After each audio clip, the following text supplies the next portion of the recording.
வணக்கம். இப்போ பார்த்தீங்கன்னா மேக்ஸில் சில வீடியோஸ் போடலான்னு ஒரு சின்னதாக ஒரு ஐடியா.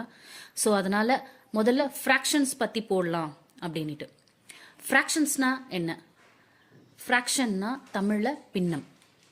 ஃப்ராக்ஷன்னா ஒரு ஹோல் ஆப்ஜெக்ட், அப்படி இல்லைன்னா ஒரு கலெக்ஷன் இருக்கிற ஒவ்வொரு பார்ட்டுமே அது ஈக்குவலாக இருக்கும். அப்படி இருந்தால் மட்டும்தான் அது ஃப்ராக்ஷனாக நம்ம கன்சிடர் பண்ண முடியும்.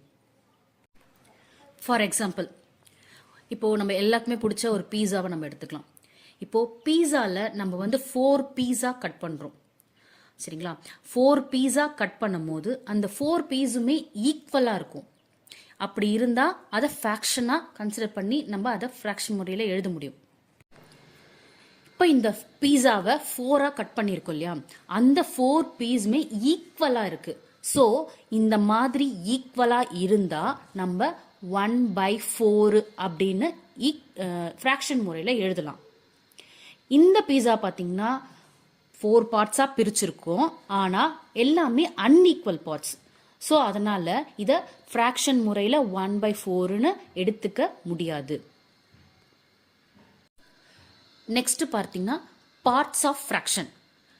ஃப்ராக்ஷனை எப்படி எழுதலாம்னா, நியூமரேட்டர் டிவைடட் பை டினாமினேட்டர், தொகுதி டிவைடட் பை பகுதி. நியூமரேட்டரையும் டினாமினேட்டருக்கும் சென்டரில் இருக்க லைன் பேர் fraction bar. Next types of fraction. என்னென்ன டைப்ஸ்னா, proper fraction, improper fraction, mixed fraction, unit fraction, like fraction, unlike fraction, equivalent fraction. இப்படி 7 டைப்ஸ் ஆஃப் ஃப்ராக்ஷன்ஸ் இருக்குது. இதை பற்றி நெக்ஸ்ட் வீடியோஸில் பார்க்கலாம். உங்களுக்கு ஏதாவது சந்தேகம் இருந்தால் கமெண்ட் பண்ணுங்கள்.